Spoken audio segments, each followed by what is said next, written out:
So this is episode 2 of our mini podcast series. Today we've got guest star Seb Brown, the head boy of the school. And we're just going to be asking him some questions linked to Christianity and his beliefs, just to kind of like represent Christian Unity Week. So, when we're ready? Let's get started. Would you call yourself a Christian?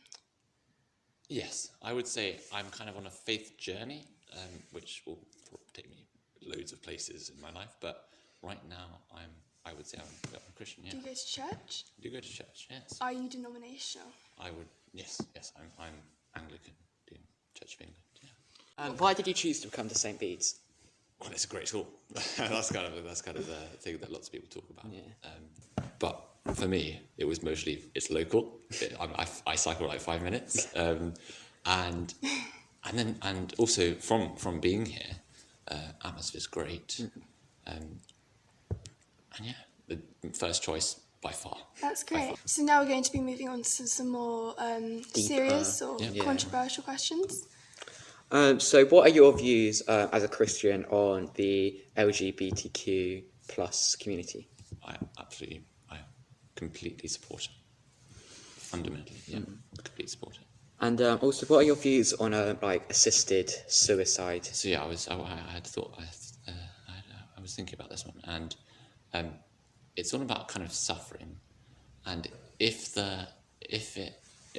euthanasia, obviously it's illegal in this country. Illegal. It is illegal. Yes. However, if the suffering that will be prolonged by life, if you're suffering, for example, you have an illness that is paralysing your whole body, or you're in so much pain that you can barely speak, and death will kind of bring you peace, and will not that suffering through death won't cause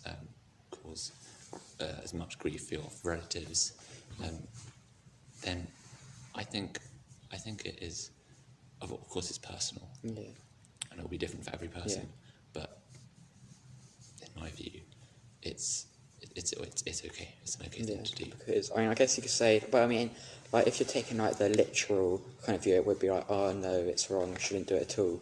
But I see what you mean, kind of like, especially if they're like Christian, then they'd have like life after death. Or well, do you believe that?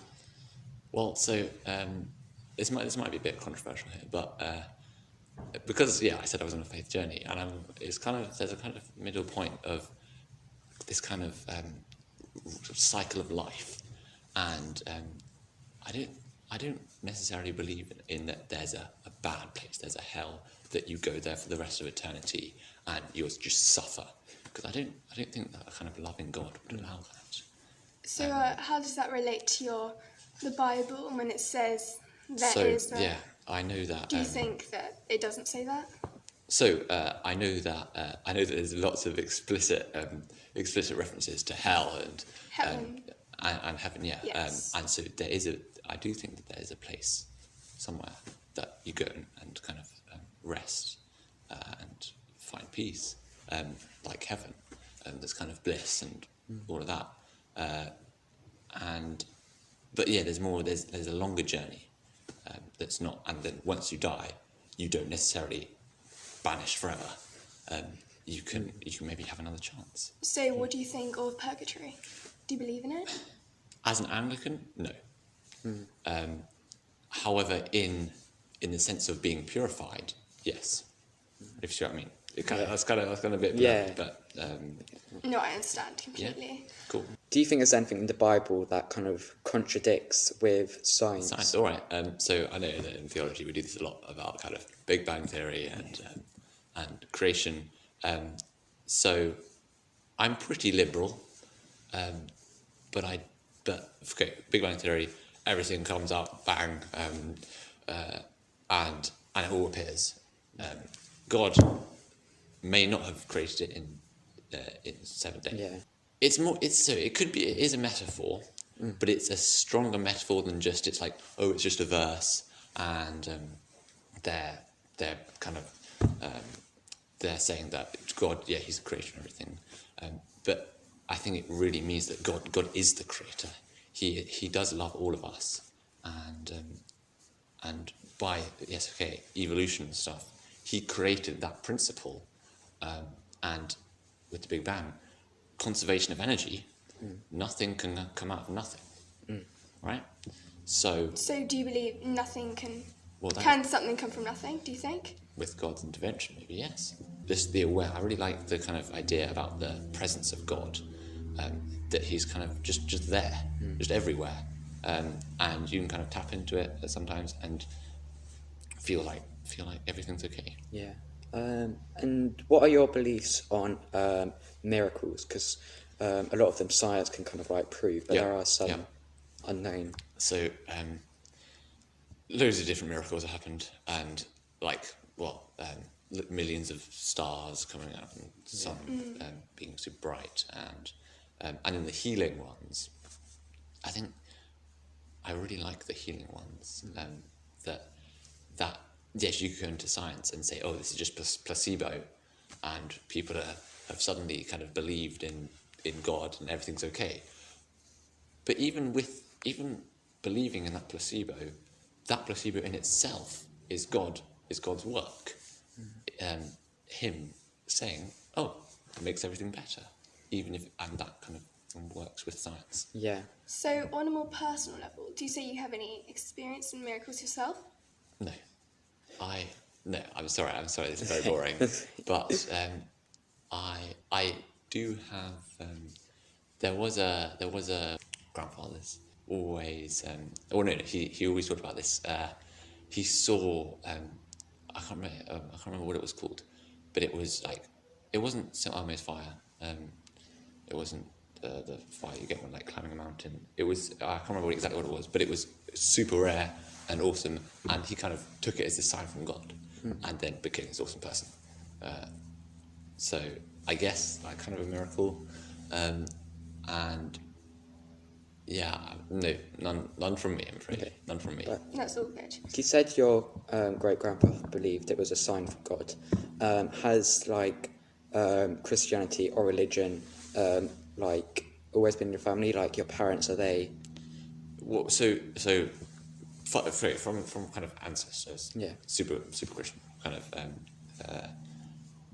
not Puritan, but pretty kind of full of belief in God and pretty faithful. And then for us as a family, my parents, me, and my brother, we're pretty liberal, but we still go to church, and it is important for us because this kind of faith it fills a gap in you, which from periods of not believing and being unsure, as I said, faith journey, being unsure. When I come back to something that I'm like, oh yeah, that really makes sense. And being somebody I'm really interested in science, for A-levels, I'm going to take maths, physics, chemistry. But for my fourth, I'm going to take RE. And so I really like the kind of combination. Yeah, where it kind of like links together. Exactly. So take your time on this one. What are your thoughts on predestination? So it's the idea that God has predestined everything in your life, so that when you're born, there's already a plan and you're just going to live it out. Of course, there's more extreme versions and less extreme versions where everything you do is because of God, but then there's also like God plans the big things in your life. It also links to the idea that God is everywhere in time, so before, middle, after. So what are your views on that? I'm quite a firm believer in kind of free will, and I do think that, well,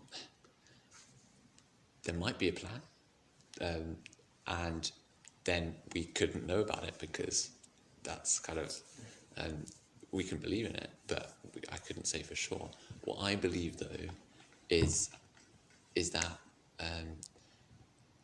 we make our own choices, and then the actions that we do have their consequences, and